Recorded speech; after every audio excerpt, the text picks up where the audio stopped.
Salam alaikum. Donc on va essayer de terminer le chapitre pendule pesant.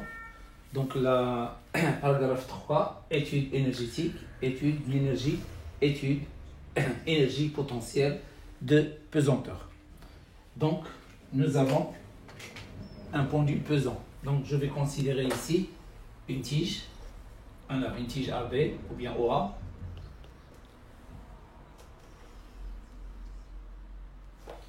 Alors une tige O, A, qui peut tourner autour d'un axe passant par son extrémité O. Donc ici, il y a un axe. Bon, l'axe, il est perpendiculaire à la tige et il est sortant. Alors donc, on repère la position de la tige par l'abscisse angulaire θ qui s'appelle c'est-à-dire l'angle θ. Donc, on va choisir un sens positif. C'est le sens des angles. Nous avons ici la position. Voilà. Ça, c'est G, le centre d'inertie. Le mouvement du centre d'inertie est un mouvement circulaire. G0, c'est la position du centre d'inertie à l'équilibre. Alors, maintenant, l'énergie potentielle. Donc ici, ce pendule, il possède une énergie potentielle. Par définition, l'énergie potentielle de pesanteur, il est égal à mg z moins z0. Ou bien, il est égal plus ou moins mgh. Est égal plus ou moins mgh. Alors maintenant, pour le pendule pesant, on va choisir un niveau de référence. Et on va choisir toujours le même niveau de référence. Quel est le niveau de référence? C'est le plan horizontal passant par G0. Donc le niveau de référence de l'énergie potentielle, c'est le plan horizontal passant par G0. Donc on va choisir le niveau de référence, le voilà. Donc ici, alors niveau de référence, donc niveau de référence, alors donc ici nous avons l'énergie potentielle de pesanteur est égale à 0. Donc en choisissant le niveau de référence, le plan passant par G0, c'est-à-dire EP, P est égal à 0 lorsque θ est égal à 0. Voilà le niveau de référence qu'on va choisir. Alors maintenant, qu'est-ce que je constate? Je constate que G, il se trouve en haut. Donc puisque G, il se trouve en haut par rapport au niveau de référence, donc son énergie potentielle il est positive. Donc dans ce cas-là, je peux écrire directement l'énergie potentielle de pesanteur est égale à mgh. Alors, je définis le h. Le h, c'est la hauteur de G par rapport à G0. Donc je trace la parallèle horizontale. Donc le h, voilà le petit h. Le petit h, je vais appeler ce point-là, je vais l'appeler M. Voilà, un point M. Donc je peux écrire petit h, c'est la distance mg0. Donc petit h, c'est mg0. Il est égal à OG0 moins OM. C'est égal à OG0 moins OM. Alors maintenant, je prends le triangle OMG. Le triangle OMG. Deux points. Donc dans ce triangle, le cosinus de l'angle θ. Cos de l'angle θ. Alors le cosinus de l'angle θ, c'est le côté adjacent sur l'hypoténuse. Donc c'est OM sur OG. Donc, qu'est-ce que je déduis? Je déduis que OM est égal à OG cos θ. Donc, le petit h, il est égal à quoi? Petit h est égal à OG0 moins OG cos θ. Alors, il est égal à OG facteur de 1 moins cos θ. D'accord? Donc, avec OG0 est égal à OG. On va la noter D. Donc, je peux déduire ici que le petit h est égal à OG facteur de 1 moins cos θ. Alors maintenant, si j'étais à votre place, donc je peux écrire directement EP est égal à MGH. H, il est égal toujours OG facteur de 1 moins cos θ. Ce point-là, il est noté O. OG facteur de 1 moins cos θ. Si ce point-là, il est noté A, AG facteur de 1 moins cos θ. Donc, j'efface.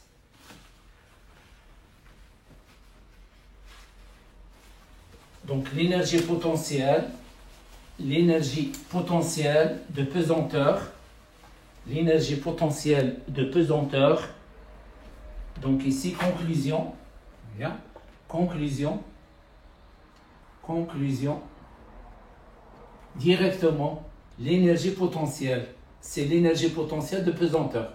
C'est-à-dire, au lieu d'écrire à chaque fois EPP, on va écrire EP, puisque ici, il n'y a pas d'énergie potentielle élastique, il n'y a pas de ressort.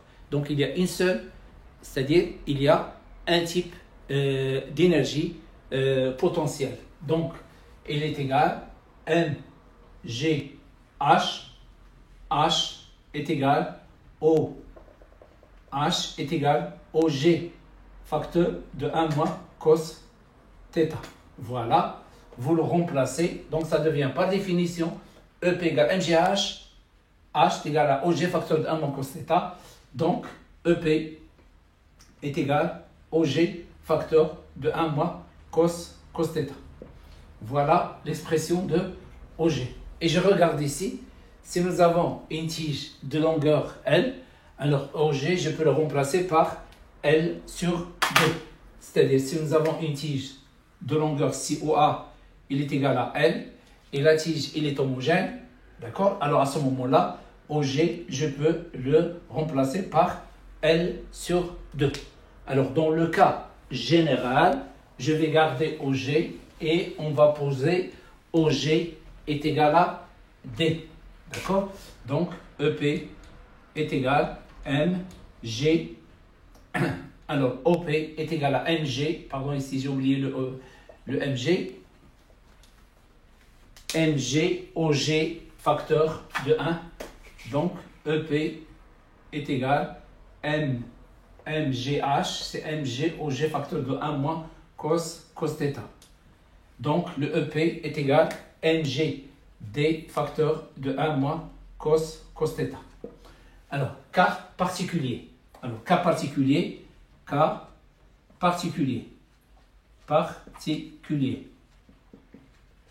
cas particulier, cas des oscillations, les oscillations de faible amplitude. Les oscillations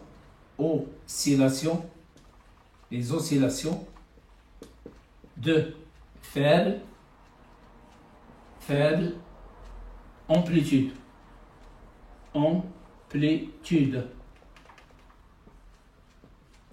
De faible amplitude. C'est-à-dire θ max inférieur à 15 degrés qui est égal à pi sur 12 radians. Alors, dans ce cas-là, qu'est-ce que nous avons? Nous avons cos de θ est sensiblement égal à 1 moins θ carré sur 2. Et nous avons le sinus de θ est sensiblement égal à θ. Donc, on va travailler avec celle-là. Donc, je remplace, donc j'ai cette expression, je vais la remplacer ici. Alors, qu'est-ce que j'obtiens? Donc, j'obtiens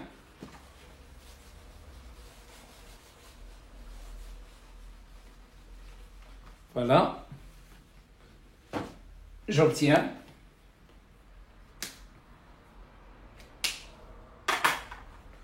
Donc EP est égal, EP est égal MGD facteur de 1 moins cos θ. Je remplace cos θ, donc ça donne MGD facteur de 1 moins. Alors, entre parenthèses, 1 moins θ carré sur 2. Voilà. J'enlève les parenthèses, ça donne MGD facteur de 1 moins 1 plus θ carré sur 2. Je simplifie le 1 avec le 1. Qu'est-ce qu'il reste? Il reste EP est égal MGD θ carré, le tout sur 2. Voilà l'énergie potentielle de pesanteur dans le cas particulier, c'est-à-dire des oscillations de faible amplitude lorsque θ max est inférieur à 15 degrés.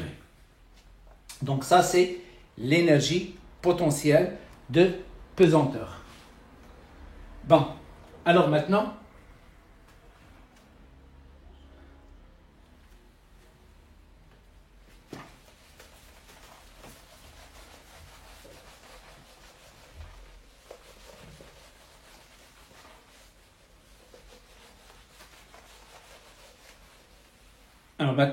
je reprends. Voilà. C'est-à-dire, je refais là. Nous avons un solide quelconque. Regarde. Voilà, quelle que soit sa forme. Vous avez ici O, là où il passe l'axe. Vous avez ici G. Alors, donc, cette distance, c'est OG. Voilà, OG. Ça, c'est la position d'équilibre stable. La position d'équilibre stable, le mouvement de G est circulaire. Voilà, ça, c'est G0. Le mouvement du pendule est un mouvement de rotation oscillatoire. Alors, qu'est-ce qu'on va faire? Alors, on va prendre le niveau passant par G0. Ce niveau-là, c'est le niveau d'énergie potentielle de pesanteur de référence. C'est-à-dire ici, EP est égal à 0. C'est-à-dire, ça c'est l'angle θ. Donc, EP égale à 0 lorsque θ est égal à 0. Alors maintenant, on cherche l'énergie potentielle. Puisque G, il se trouve en haut par rapport au niveau de référence. Donc, directement, EP est égal à MGH. Voilà. Alors, je cherche H. Alors, H, normalement, je dois la prendre. H est égal à OG facteur de 1 moins cos θ. H est égal à OG facteur de 1 moins cos θ. H est égal à OG facteur de 1 moins cos θ. Si vous voulez la démontrer, alors voilà, qu'est-ce que vous allez faire? Vous faites la projection, vous tracez la droite horizontale, c'est-à-dire la droite parallèle au niveau de l'énergie de référence. Vous allez appeler ce point-là M et cette distance-là, c'est petit h. Alors, d'accord? Donc, alors maintenant, vous avez petit h est égal à la distance OG0 moins OM. OG0 moins OM. Alors, le OM, il représente le côté adjacent du triangle OMG. Donc, OM, il est lié au cos, c'est-à-dire cos de θ est égal OM sur OG. Donc, je déduis ici OM, il est égal OG, alors cos θ. Alors là aussi, nous avons OG0, il est égal à OG. Voilà, c'est égal à D. Donc, je remplace, qu'est-ce que j'aurai? H est égal à OG moins OG cos θ, d'accord? Il est égal à OG facteur. OG facteur de 1 moins cos θ. Donc, vous voyez ici que on trouve toujours la même relation. H est égal à OG facteur de 1 moins cos θ. H est égal à OG. Je remplace OG par D. Donc, j'aurai H est égal à D facteur de 1 moins cos θ. D'accord? Alors, je remplace EP est égal. Alors, EP est égal à MGH. Alors, MGH, c'est-à-dire EP est égal à MGD facteur de 1 moins cos θ. Donc là, c'est l'expression de EP dans le cas général. Cas particulier. Cas particulier. Alors, particulier, Alors, particulier. Alors, le cas particulier, c'est le cas des oscillations de faible amplitude. D'accord? Donc, cas oscillation de faible amplitude. Alors, c'est-à-dire θ max est inférieur à 15 degrés, qui est égal à pi sur 12 radians, qui est égal à 0,26 radians. Alors, dans ce cas, nous avons la propriété suivante. Sinus de θ est sensiblement égal à θ et cos de θ est sensiblement égal à 1 moins θ carré divisé par 2. Donc, on va travailler avec la deuxième relation. Alors, qu'est-ce qu'on va faire? On va la remplacer ici. Alors, en la remplaçant, qu'est-ce qu'on obtient? Alors, on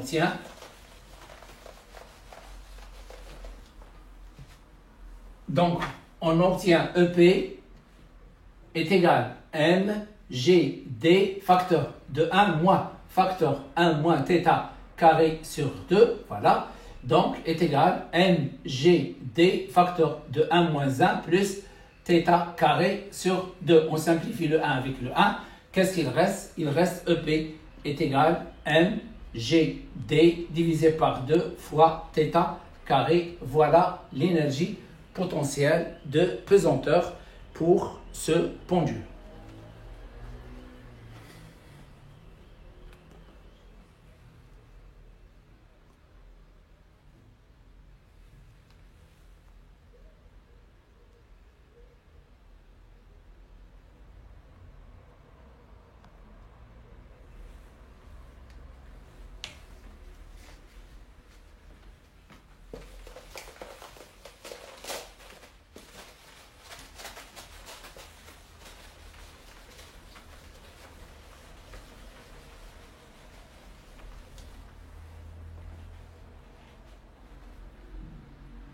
Alors, deuxièmement, énergie cinétique. Énergie cinétique. Alors, énergie cinétique. Alors, du pendule. Donc, ici,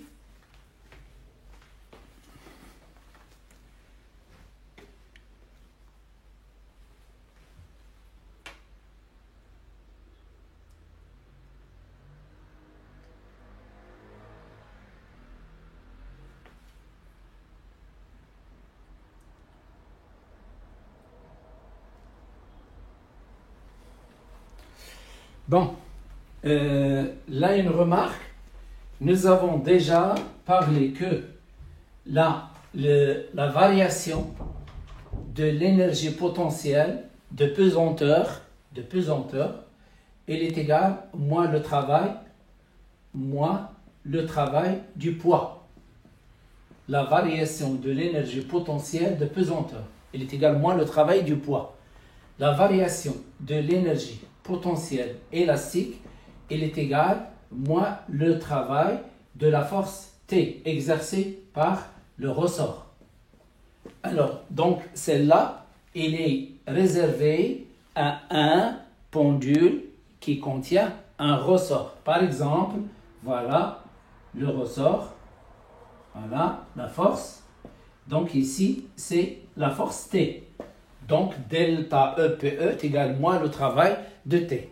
Delta EPP est égal moins le travail du poids. L'énergie potentielle de pesanteur, il est lié au poids. Alors maintenant, pour nous, ce qui compte pour nous, trouver l'énergie potentielle de pesanteur c'est-à-dire dans cette leçon, il n'y a pas de ressort. Donc, il n'y a pas d'énergie potentielle élastique. Il y a un seul type d'énergie, c'est l'énergie potentielle de pesanteur. Alors maintenant, par contre, ce pendule, il possède énergie potentielle élastique et il possède énergie potentielle de pesanteur. Alors, le pendule horizontal, celui-là, voilà, il possède une énergie potentielle élastique et son énergie potentielle de pesanteur est égale à 0. Bon, donc on a vu tout ça. Alors maintenant, on travaille l'énergie, comment on trouve peu à peu. Mariam, essaye, essaye s'il te plaît de suivre l'évolution de la leçon et vous laissez les choses que je n'ai pas traitées maintenant, d'accord? Vous allez les laisser après avoir terminé le paragraphe. Lorsque je termine, d'abord, chacun de vous, il doit savoir, c'est-à-dire, c'est la moindre des choses, l'énergie potentielle de pesanteur pour un pendule pesant, il est égal mgh, h égale og facteur de 1 moins cos θ. mgh, h égale og facteur de 1 moins cos θ. Donc, si vous n'arrivez pas à apprendre cette relation, je l'ai démontré. Mais si j'étais à votre place, mgh, facteur de 1 moins cos θ. Supposons, nous avons le pendule simple. Regarde, voilà le pendule simple. Le pendule simple, nous avons ici la biS. Là, c'est un fil. Voilà. Le fil, ça, c'est la position. Voilà, la position d'équilibre. Alors, le pendule simple, il a un mouvement circulaire, oscillatoire. Ça, ici, c'est G. Voilà, le G. Et ça, c'est le G0. Alors, on va prendre, ça, c'est O. Là, il y a l'axe. Ça, c'est θ.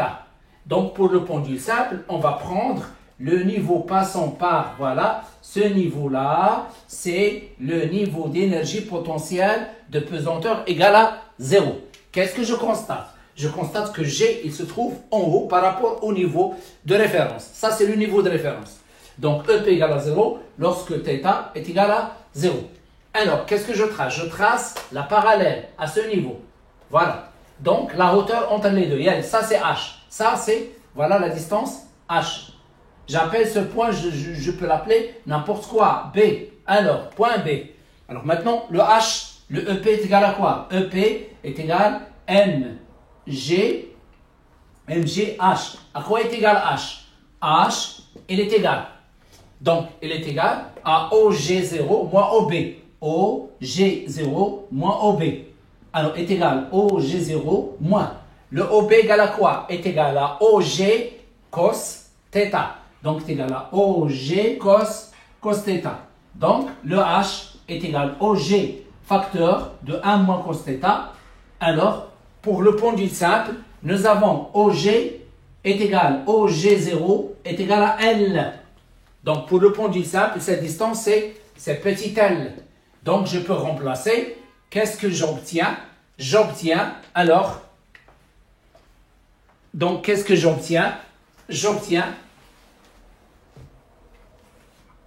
alors l'énergie H est égale à L facteur de 1 moins cos θ. Voilà, donc EP est égal à MGL facteur de 1 moins cos θ. Donc ça, celle-là, c'est pour le pendule simple. Dans le cas des oscillations de faible amplitude, cos θ est sensiblement égal à 1 moins θ carré sur 2. Alors, je déplace celle-là ici et celle-là ici. θ carré sur 2 est égal à 1 moins cos θ. Donc, je peux enlever 1 moins cos θ, je le remplace par θ carré sur 2. Donc, EP est égal à MGL divisé par 2 θ carré. Voilà l'énergie potentielle de pesanteur pour le pendule simple. Pour le pendule simple. Là, une remarque. Regardez, si vous remplacez θ par 0, vous remplacez θ, vous trouvez EP égale à 0. θ égale à 0, EP égale à 0, c'est-à-dire cette relation, il est lié lorsqu'on choisit, on va choisir toujours le niveau de référence pour l'énergie potentielle de pesanteur, la position d'équilibre, c'est-à-dire G0 pour le pendule pesant et aussi pour le pendule simple. Et aussi pour le pendule simple. Bon, alors maintenant, l'énergie cinétique. L'énergie cinétique.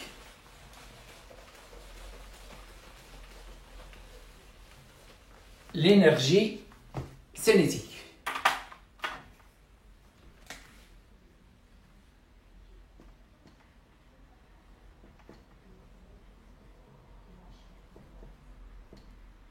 Alors, l'énergie cinétique, EC du pendule. Alors, l'énergie cinétique. Alors ici, normalement, pour le pendule pesant. Donc, pour le pendule pesant. Alors, pour le pendule pesant, je n'ai pas le droit d'utiliser EC est égal à 1 demi mv carré. Alors, celle-là, c'est faux. Parce que le pendule pesant, c'est un solide qui est en mouvement de rotation. Donc, son énergie cinétique, EC, est égale à 1 demi G delta oméga carré. Donc, on va la noter 1 demi G delta θ point carré. Voilà l'énergie cinétique pour le pendule pesant. 1 demi G delta θ point carré. Θ point, c'est oméga. Il s'appelle la vitesse angulaire. Ça, c'est pour le pendule pesant. Alors, maintenant, pour le pendule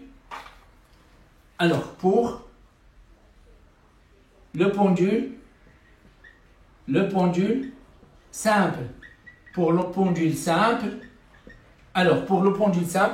je peux travailler avec.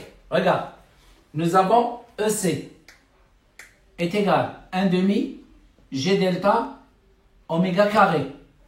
Nous avons oméga est égal à V divisé par le R. Et nous avons G delta est égal à M L carré. Donc divisé par L, voilà. M L carré. Donc on la remplace. Qu'est-ce que j'obtiens? J'obtiens EC est égal à 1 demi G delta oméga carré est égal à 1 demi M L carré fois V carré divisé par L carré. Je simplifie le L. Qu'est-ce qu'il reste? Alors, il reste EC est égal à 1 demi M V carré. Donc, qu'est-ce que je constate? Pour le pendule simple, je peux travailler pour le pendule simple. EC est égal à 1 demi G delta θ point carré est égal à 1 demi mv carré. Voilà, 1 demi mv carré. Celle-là, c'est seulement pour le pendule simple. Parce que le pendule simple est considéré comme étant un point matériel. Maintenant, pour le pendule pesant, je n'ai pas le droit d'utiliser celle-là. Donc, j'utilise seulement 1 demi G delta θ point carré.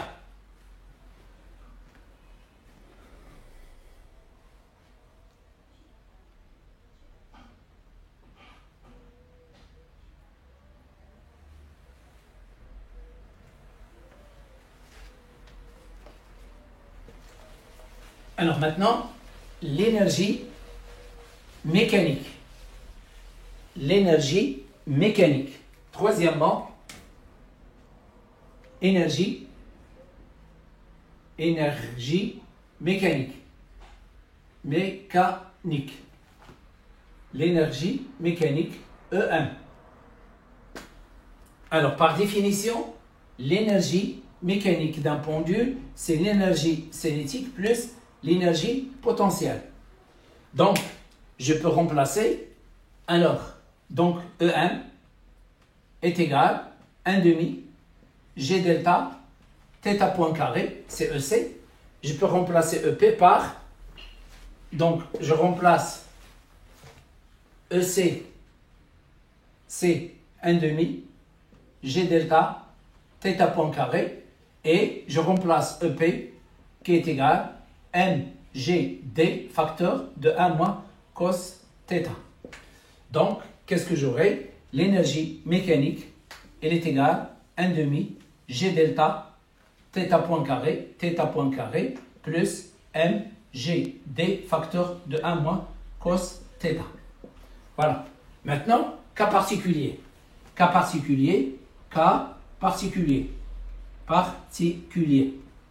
Alors, le cas particulier, nous avons toujours un cas particulier lorsque θ max est inférieur à 15 degrés, c'est-à-dire pi sur 12 radians. Alors, dans ce cas-là, nous avons 1 moins cos θ ou bien cos θ est sensiblement égal à 1 moins θ carré sur 2. Donc, d'après celle-là, je peux déduire que 1 moins cos θ il est sensiblement égal à θ carré sur 2.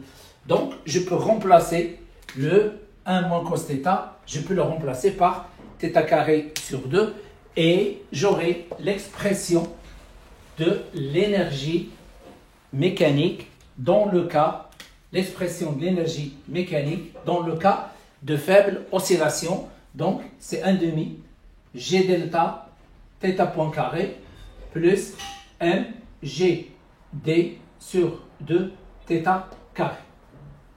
Voilà. Alors maintenant, si vous avez une tige de longueur L, alors une tige de longueur L, donc vous avez une tige OA de longueur L, à ce moment-là, D, c'est OG est égal à L sur 2. Vous le remplacez ici, vous remplacez le D par L sur 2. Qu'est-ce que vous aurez? Vous aurez EM est égal à 1 demi G delta θ point carré plus M G L divisé par 4 θ carré. Donc celle-là, lorsque vous avez une tige, un pendule pesant qui est formé par une tige de longueur homogène, de longueur petit L. Alors dans le cas général, c'est M 1 demi G delta θ point carré plus M G D θ carré divisé par 2.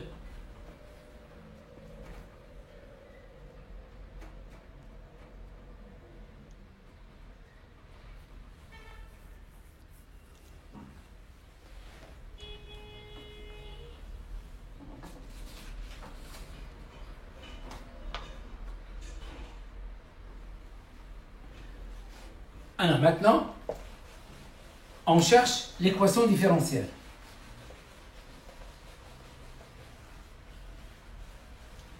L'équation différentielle à l'aide de l'énergie mécanique, c'est-à-dire à l'aide de l'étude énergétique. Donc, on cherche l'équation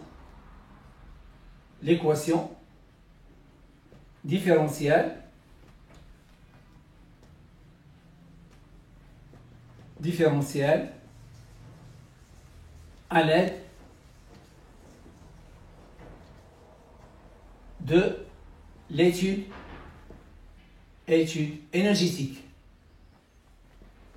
énergétique. Donc, alors il faut donner l'énergie mécanique. E1 est égal à EC plus EP. Donc, vous remplacez EC est égal à 1 demi G delta θ point carré. Vous remplacez EP est égal à MGH est égal à MG OG facteur de 1 moins cos θ. Donc, l'énergie potentielle, elle est égale au G, elle est notée D, MGD facteur de 1 moins cos θ. Alors, supposons qu'on est dans le cas de faibles oscillations. Donc, θ max inférieur à 15 degrés. C'est-à-dire à pi sur 12 radians. Dans ce cas-là, donc, G sinus cos θ est sensiblement égal à 1 moins θ carré divisé par 2. Donc, c'est-à-dire, alors 1 moins cos θ est sensiblement égal à θ carré sur 2. Donc, je remplace EP est égal à M, G, D, θ carré sur 2, donc 2 θ carré. Donc, voilà EP, voilà EC, je cherche EM. Donc, l'énergie mécanique. Donc, EM est égal à 1 demi G delta θ point carré plus M G D sur G delta θ carré. Alors, nous avons absence de frottement. Absence de frottement. Absence de frottement. Donc, EN égale constante. Et DEN sur DT est égal à 0. Voilà la propriété. Donc, qu'est-ce qu'on va faire? On va dériver EN. Donc, D de EN sur dt est égal. La dérivée de, c'est 1 demi. G delta, la dérivée de θ point carré, c'est 2 θ point, θ 2 point. La dérivée de θ point carré, θ point, voilà, θ point carré, la dérivée, c'est 2 θ point. La dérivée d'IL θ point, c'est θ 2 point. La dérivée d'IL θ carré, c'est 2 θ prime, c'est-à-dire θ point. Donc ici, la dérivée de celle-là, c'est mgd sur 2, mgd sur 2. Donc la dérivée de celle-là, c'est plus mgd divisé par 2. La dérivée de celle-là, c'est 2 θ point. Tout ça égale à 0. Alors, on va simplifier 2 avec 2. 2 avec 2. Alors, qu'est-ce qu'il reste? Il reste den sur dt, elle est égale. C'est égal à g delta, θ point, θ 2 point. Plus, ici, qu'est-ce qu'il reste? mgd facteur de θ point. Tout ça égale à 0. Je factorise g delta θ point. G delta θ point. Facteur de θ 2 point plus mgd sur g delta θ est égal à 0. Alors, nous avons g delta θ point, g delta θ point, donc on a factorisé θ point, on a factorisé g delta, donc je dois diviser ici par g delta. Nous avons g delta différent de 0, nous avons et θ point différent de 0, donc on a quoi? On a l'équation différentielle qui est θ 2 point plus mgd sur g delta θ est égal à 0. Voilà l'équation différentielle. Donc, l'équation différentielle. Alors, la solution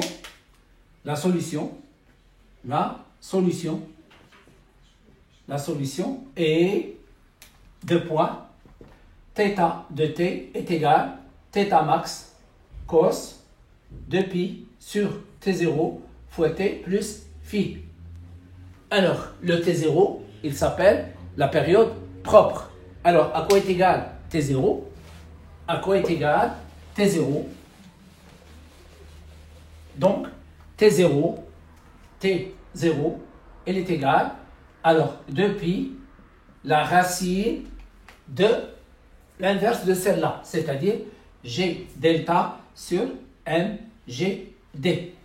Et en fonction de l'exercice, s'ils ont donné g delta, vous remplacez g delta, et aussi vous remplacez d si vous avez une tige homogène de longueur L, donc le d c'est L sur 2. C'est la période propre.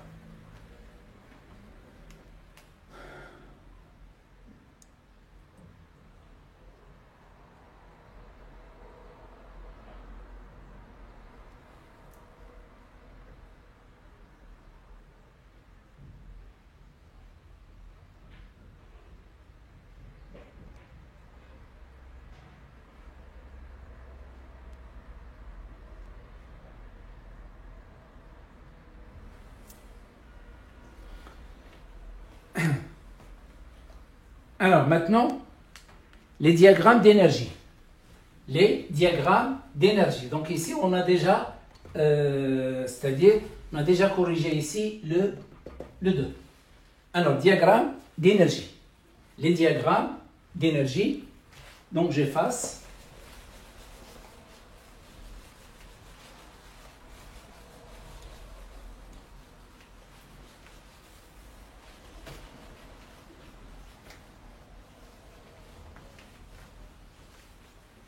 Bon, alors, avant de passer au diagramme d'énergie, remarque.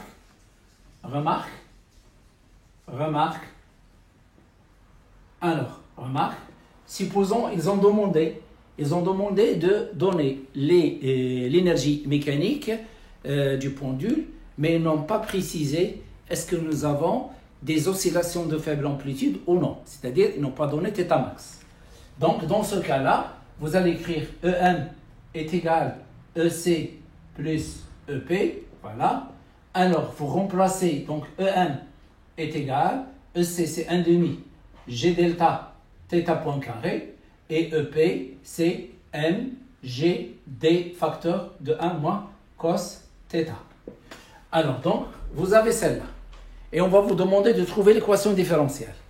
D'accord? Trouver, voilà, trouver l'équation différentielle. Différentielle. Alors, trouver l'équation différentielle.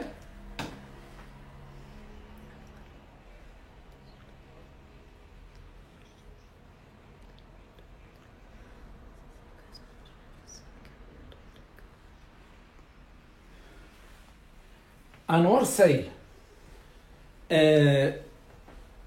C'est-à-dire, ici c'est une leçon. N'essayez pas de compliquer, s'il vous plaît, les choses. Vous dites, vous avez beaucoup d'équations différentielles. Les équations différentielles, ils se ressemblent. D'accord? Et à un certain moment, qu'est-ce que vous allez constater? À un certain moment, vous allez constater que vous serez capable de, le fait de citer le pendule. Une fois je vous donne, par exemple, le pendule élastique, vous allez me dire l'équation différentielle, d carré x sur dt carré, plus k sur mx est égal à 0.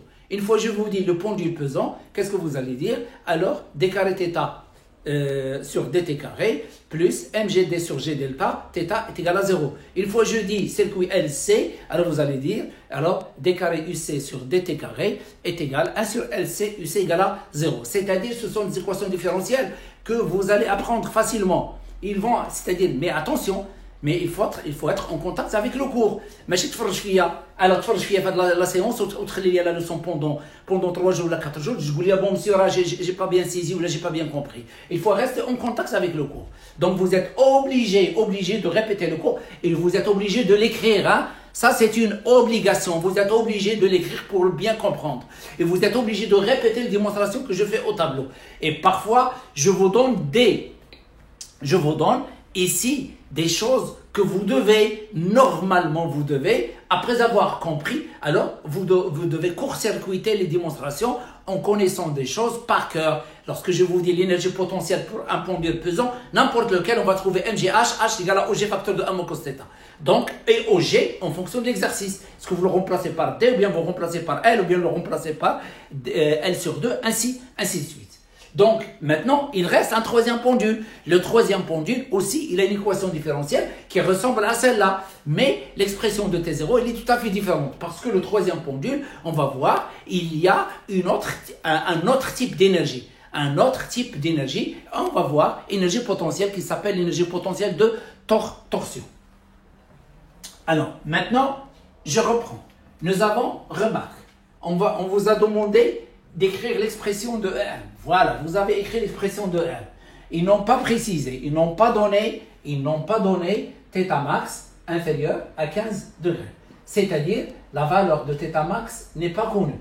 Donc, ils n'ont pas donné de phrase. La phrase, c'est quoi? Nous avons des oscillations de faible amplitude. Makininch. Alors, à ce moment-là, qu'est-ce qu'on va utiliser? Comment on va trouver l'équation différentielle? On va travailler avec celle-là. Donc, nous avons absence de frottement, absence de frottement, absence de frottement, absence de frottement. Donc, vous avez E1 égale constante et dEm sur dt est égal à 0. Alors maintenant,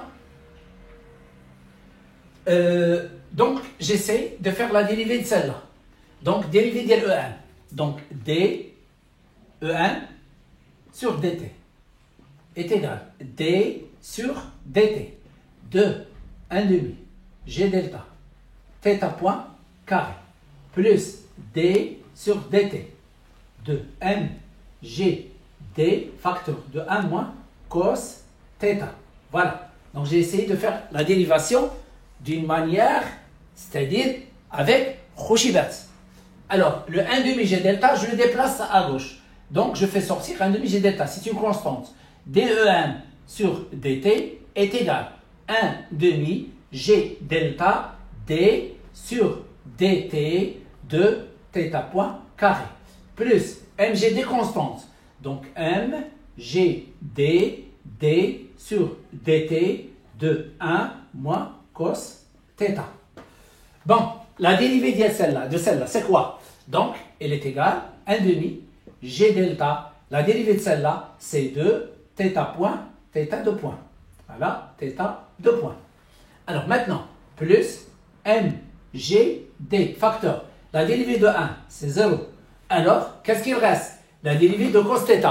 La dérivée de cos θ, d sur dt de cos θ, elle est égale à d, c'est-à-dire, elle est égale à d θ sur dt fois la dérivée, c'est-à-dire, fois d sur d θ de cos θ. Alors, maintenant, d sur dθ de cos θ est égal à moins sinus θ. Donc, elle est égale, celle-là c'est quoi? Celle-là c'est θ point fois moins sinus de θ. Donc, elle est égale moins θ point sinus θ. Donc, vous voyez que la dérivée de cos de θ, elle est égale à quoi? Est égale à moins sinus θ et je fais sortir je dérive le θ qui est à l'intérieur. Alors, qu'est-ce que j'aurai? Je remplace.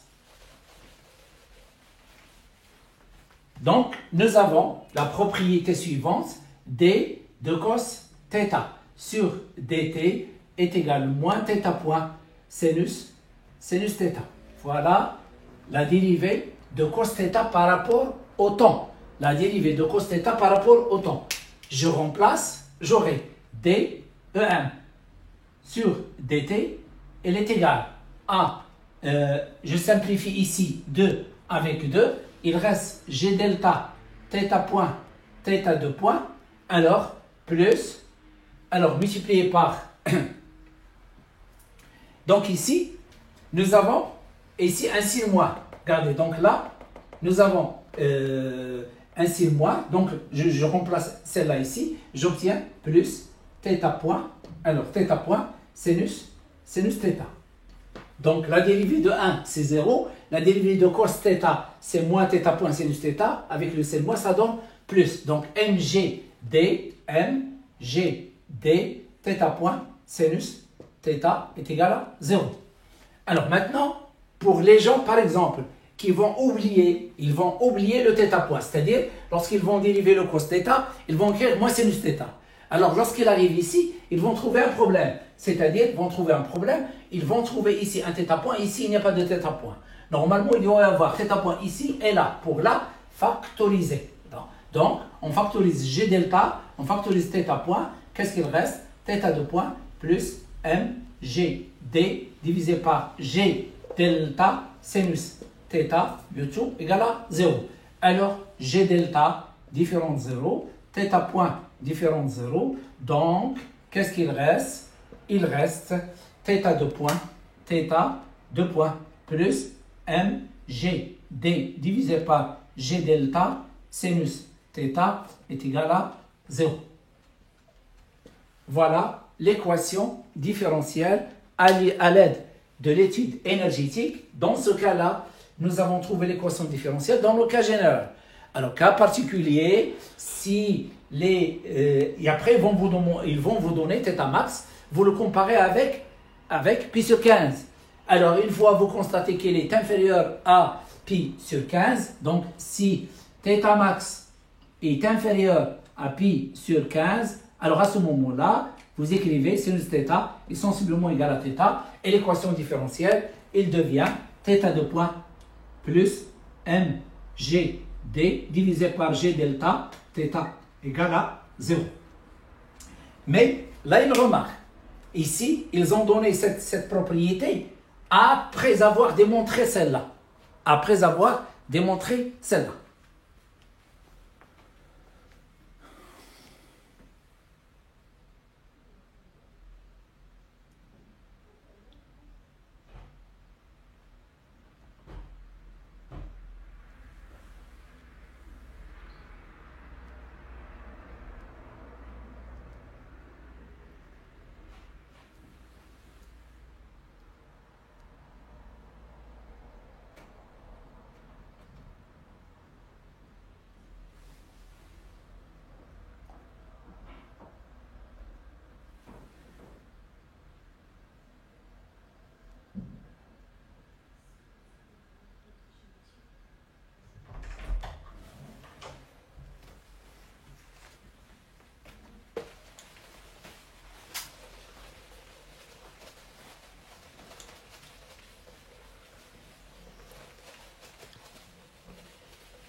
Bon, je répète, avant de traiter les exercices, vous devez connaître le cours par cœur, c'est-à-dire vous devez connaître les démonstrations que j'ai effectuées au tableau par cœur. Si vous n'êtes pas capable, vous ne pouvez pas résoudre un exercice. D'accord? Et vous allez constater que 90% des questions posées, ce sont des questions qui ont été déjà traitées en cours. Donc, il faut avoir le cours devant vous. Si vous avez un exercice, si vous avez le cours devant vous, vous allez constater quoi? Vous allez constater que toutes les questions, ils se trouvent dans le cours. Donc, vous pouvez répondre facilement. Mais ce que je désire, c'est que vous devez avoir le cours, la mémoire. C'est pas avoir le cours, le cahier. C'est-à-dire, vous serez...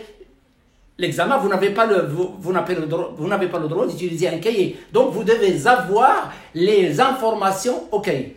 Alors, maintenant, à propos de Mademoiselle Mariam. Alors, Mademoiselle Mariam, nous avons le cos de f de t. Regarde. C'est-à-dire, c'est une fonction composée. La dérivée, elle est égale à quoi? Elle est égale à moins f' de t, sinus f de t. Voilà. C'est-à-dire, moins f' de t, sinus de f de t. C'est le cas général. Nous avons par exemple cos de 2pi sur t0, t plus phi. La dérivée, c'est quoi? C'est moins 2pi sur t0, t plus phi, prime sinus 2pi sur t0, t plus phi. Alors, à quoi est égal 2pi sur t0, t plus phi prime est égal à 2pi sur t0.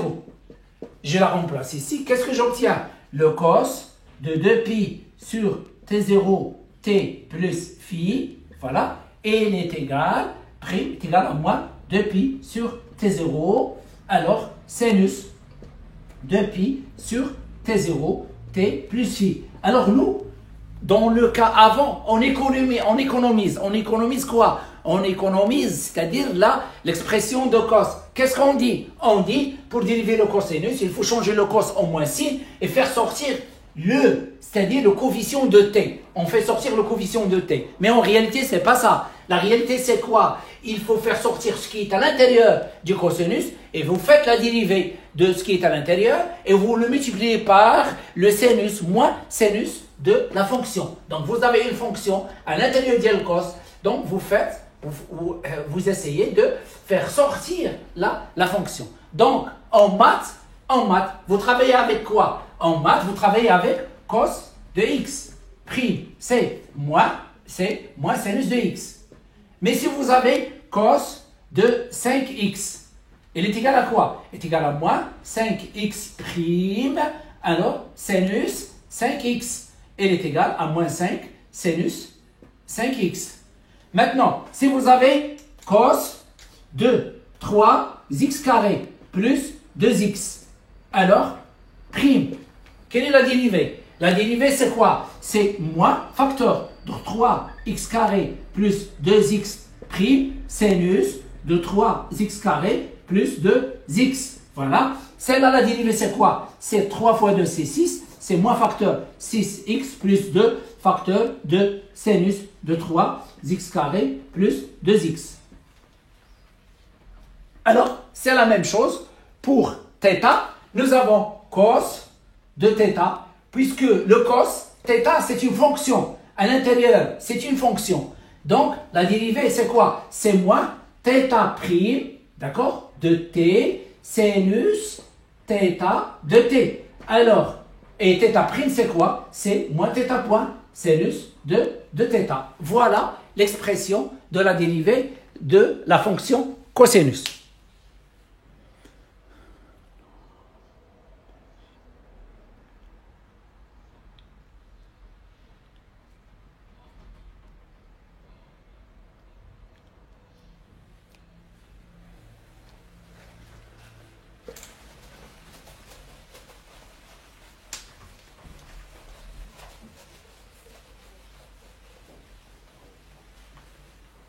Je reprends. Fakhri, essayez de suivre ce que je fais au tableau.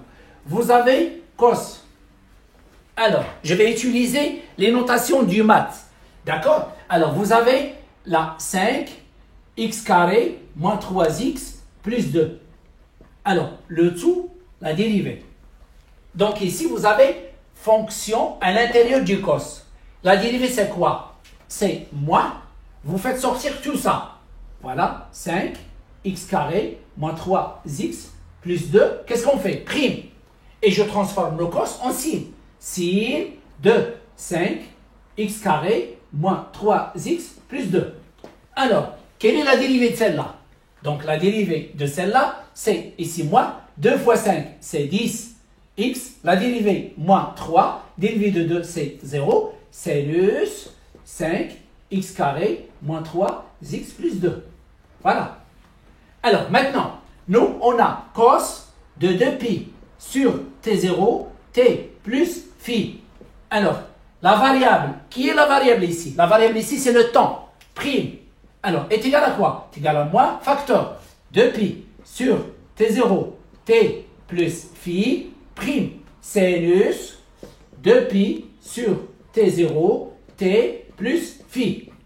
La dérivée de celle-là, c'est quoi? La dérivée de phi, c'est un nombre, c'est 0. La dérivée de 2pi sur t0, t, c'est 2pi sur t0. Donc, c'est moins 2pi sur t0, sinus 2pi sur t0, t plus phi. Voilà la dérivée du cosinus. Donc, la dérivée du cosinus, cos 2pi sur t0, t plus phi. La dérivée, c'est quoi? C'est, on fait sortir le 2pi sur t0 et on transforme le sinus en moins cosinus.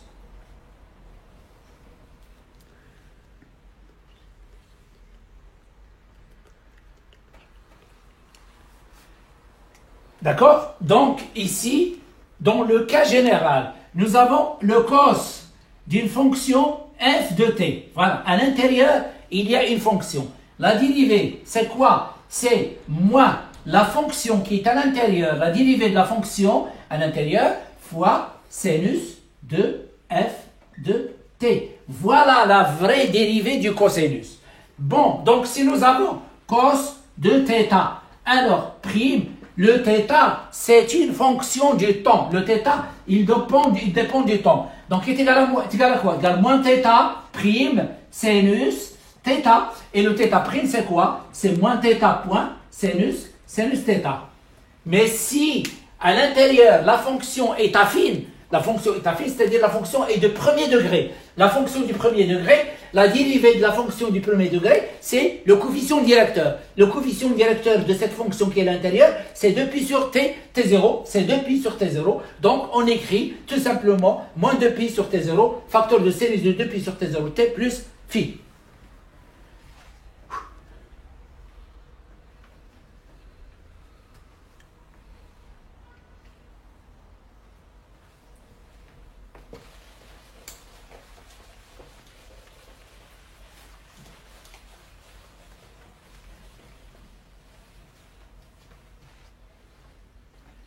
Alors maintenant, diagramme d'énergie. Grand 4. Diagramme d'énergie.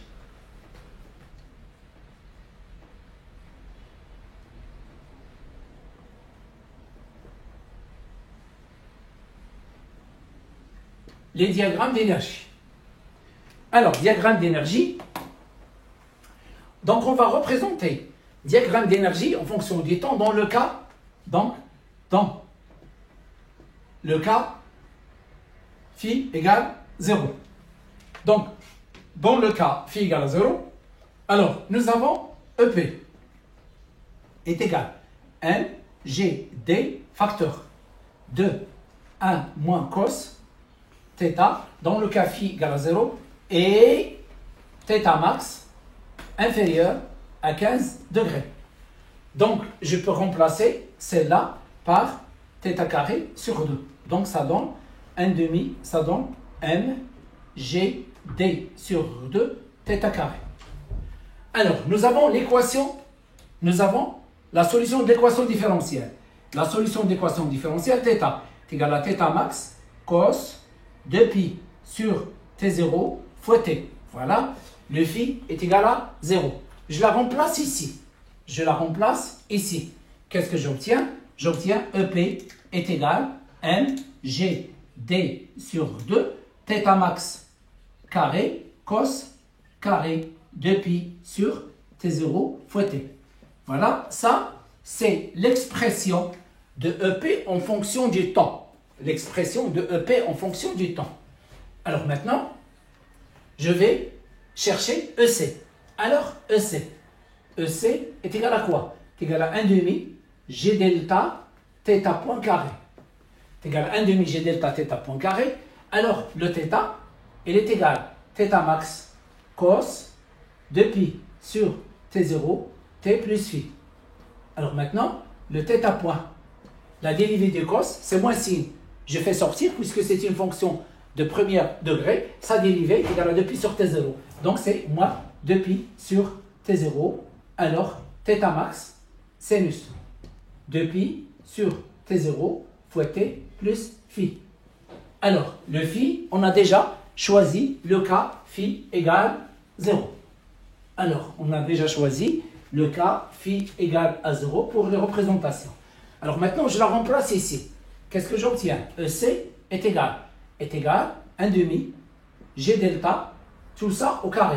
Donc le moins, il s'en va. 4 pi carré sur T0 carré, θ max carré, sinus carré. 2pi sur T0, T. Voilà. Je remplace le T0. Le T0, il est égal à 2pi racine de mgd sur G delta. Alors, donc, le T0 est égal à 2pi racine, 2pi racine de G delta sur mgd. Alors, le T0 carré, il est égal à 4 pi carré, alors G delta sur mgd. Alors, en la remplaçant ici, qu'est-ce que j'obtiens? J'obtiens EC est égal à 1 demi fois G delta fois 4 pi carré divisé par, alors, 4 pi carré G delta sur mgd fois θ max carré sinus carré 2pi sur T0 fois T. Donc ici, je simplifie G delta avec G delta, voilà, G delta avec G delta, 4 pi carré avec 4 pi carré, et le mgd va monter vers le haut. Donc j'obtiens EC égale, EC est égal à 1 demi, alors, ou bien mgd sur 2, directement, mgd sur 2, θ max carré, sinus carré 2pi sur T0 fois T. Voilà.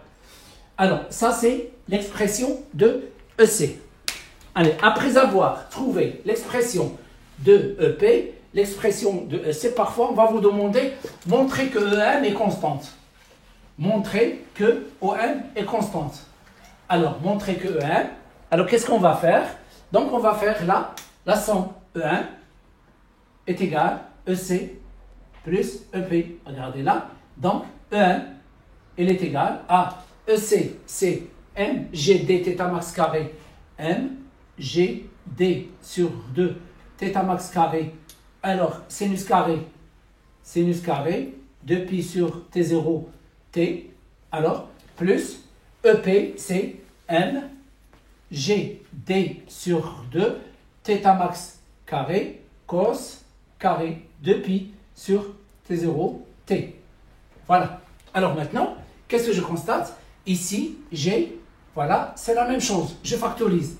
Donc, E1 est égal à mgd sur 2 θ max carré. Facteur, qu'est-ce qu'il reste ici? Sinus carré 2pi sur T0 fois T. Alors, plus cos carré 2pi sur T0, T. Voilà. Alors, sin carré plus cos carré est égal à 1. Je déduis, d'après celle-là, que E1, alors E1 est égal à mgd sur 2 θ max carré est égal à constante. Voilà. Donc, l'énergie mécanique est constante. On l'a démontré ici en trouvant l'expression de EC et en trouvant l'expression de EP. On a démontré que l'énergie mécanique est constante. Alors maintenant, les représentations graphiques. Les représentations graphiques des énergies. Donc, j'ai ici l'énergie. Alors, l'énergie potentielle, elle est égale à mg d sur 2 θ max carré, alors cos carré 2pi sur T0 fois T. Et l'énergie cinétique, elle est égale à mg d sur 2 θ max carré sinus carré 2pi sur T0 T. Voilà. Donc en représentant ces deux fonctions, alors l'aspect des deux fonctions, ce sont des fonctions positives. Voilà. Donc je vais ici, là, 1, 2, 3, 4. Donc là c'est le temps et ici c'est l'énergie. Alors donc, voilà, je vais prendre. Alors, donc, ça c'est T0. 1, 2, 3, 4, c'est T0. Là, c'est T0 sur 4. Alors, ça c'est T0 sur 2. Et là, c'est 3, T0 sur 4. C'est 0. Alors, qu'est-ce que je constate ici?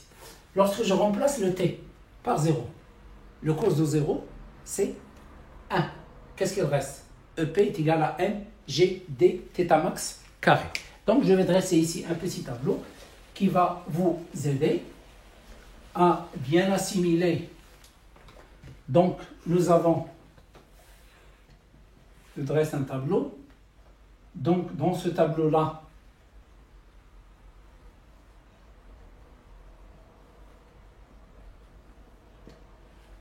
alors ici, j'ai le temps, T. Donc, le T, c'est 0. T0 sur 2, sur 4. Alors, donc, 1, 2, 3, 4. Donc, 1, 2, 3, 4. J'ai besoin des cinquièmes.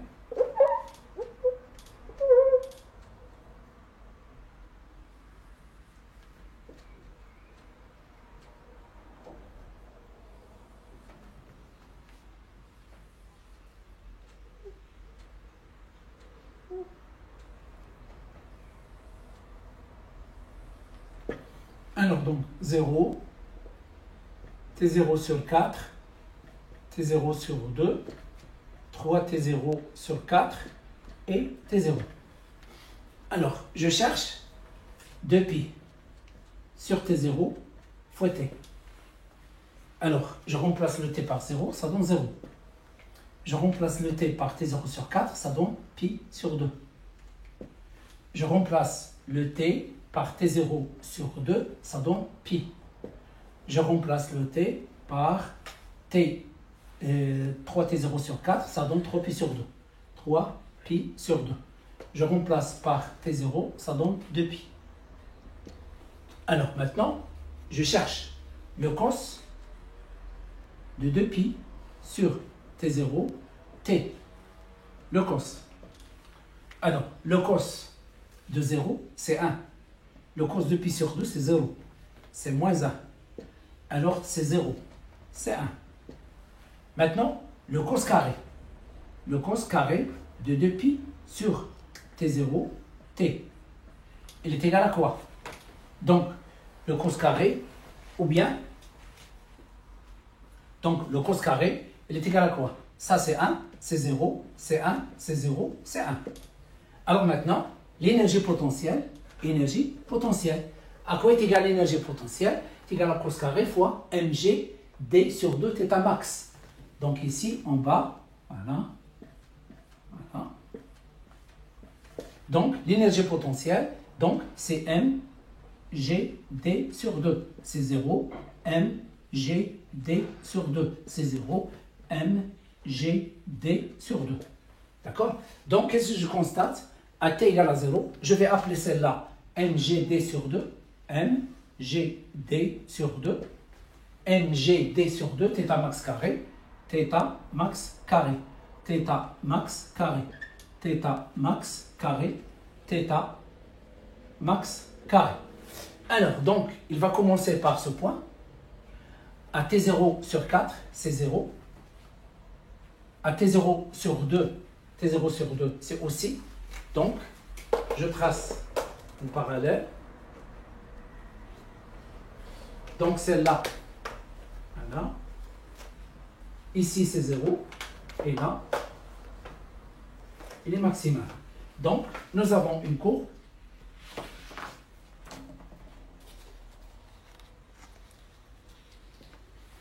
Alors, voilà l'énergie potentielle de pesanteur, l'énergie potentielle de pesanteur EP. Alors maintenant, je vais représenter en rouge l'énergie lorsque le cosinus, le cos carré, lorsqu'il est égal à 1, le sinus carré est égal à 0. Lorsque le cos carré est égal à 0, le sin carré il est égal à 1. C'est-à-dire, lorsque EP est maximal, EC est égal à 0. Donc, nous avons la fonction EC, la voilà.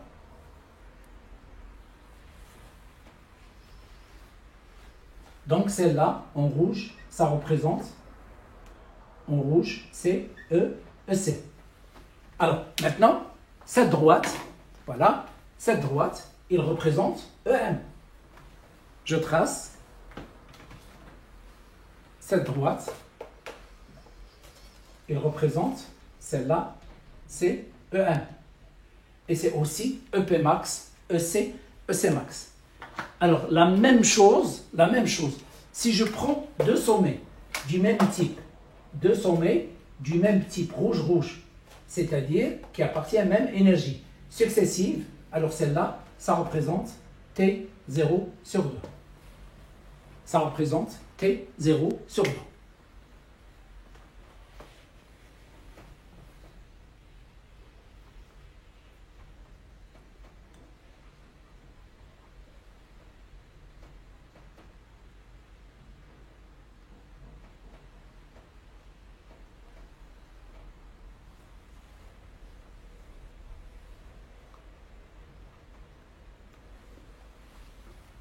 Alors maintenant, pour vous, vous n'êtes pas obligé de dresser le tableau, ainsi de suite. On va vous donner, les énergies, c'est-à-dire bien, les énergies qui sont bien représentées, et c'est à vous de déduire laquelle des énergies va représenter EC, laquelle représente EP, laquelle représente E1. Lorsque phi égale à 0, EP, c'est-à-dire l'énergie potentielle, elle est maximale à l'instant t égale à 0. Et l'énergie cinétique, elle est égale à 0. Lorsque phi est égal à pi sur 2, alors ça c'est l'inverse. Ce sera celle-là, c'est l'énergie cinétique, et celle-là c'est l'énergie potentielle.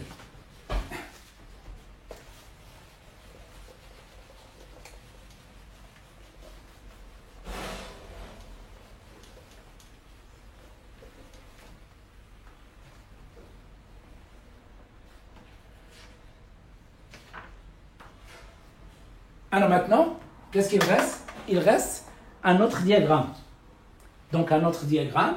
Donc nous avons EC, elle est égale à 1 demi G delta θ point carré.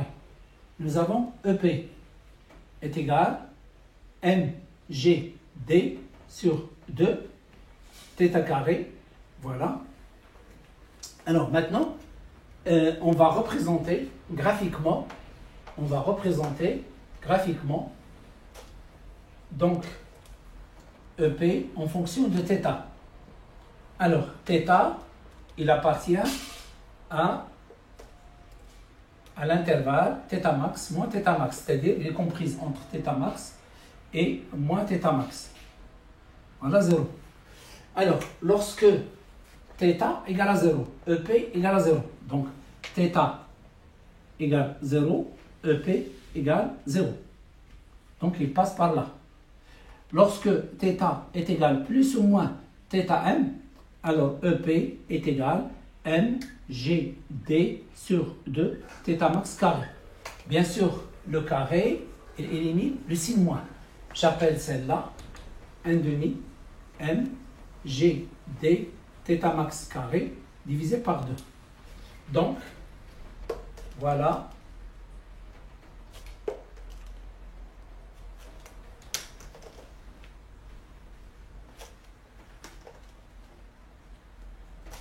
Donc, il passe par ce point et par celui-là. Voilà la courbe EP. Donc, celle-là, c'est EP. Alors maintenant, pour représenter EC, c'est inverse. Voilà l'expression de EC. Et ça représente quoi? Ça représente EM, ça représente EC max, ça représente aussi EP max. Alors donc, ici, nous avons l'énergie en joules. Alors maintenant, ce point, ici, là, c'est EC est égal à EP. La même chose ici. Donc, on démontre que celle-là, c'est θ max sur racine de 2.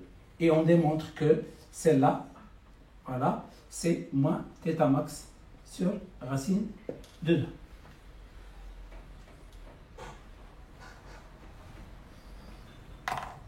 Alors, il reste la troisième énergie. Je vais la représenter en haut. Voilà, ici. Troisième représentation.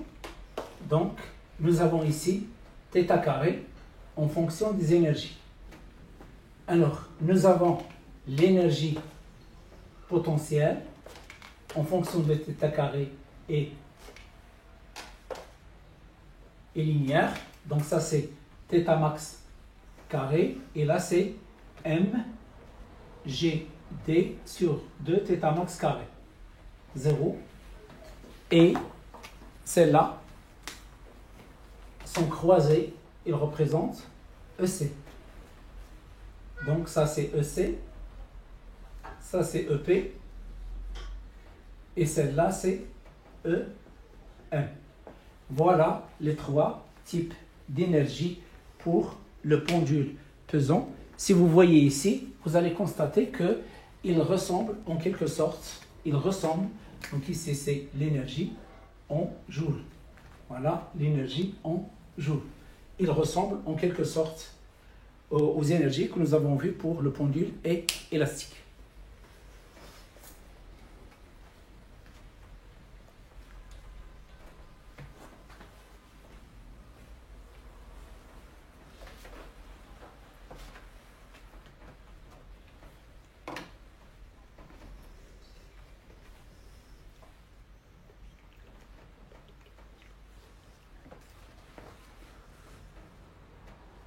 Donc, on va aborder un exercice qui parle de cette leçon. C'est un sujet qui a été proposé au baccalauréat PC. Donc, pour vous montrer que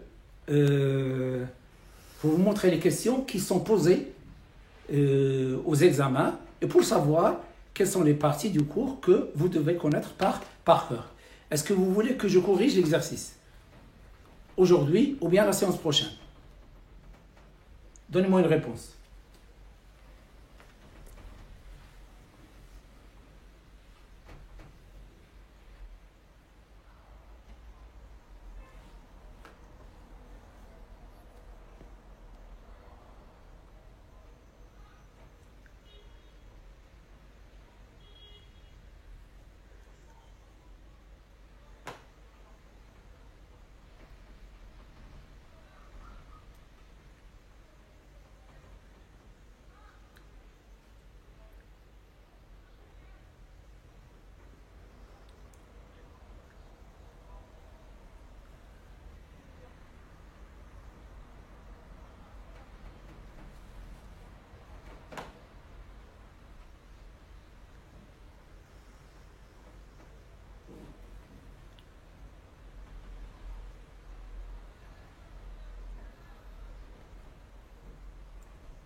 Donc, la séance prochaine, Inch'Allah, donc je vais essayer de résoudre cet exercice. Salam alaikum, à la prochaine, Inch'Allah.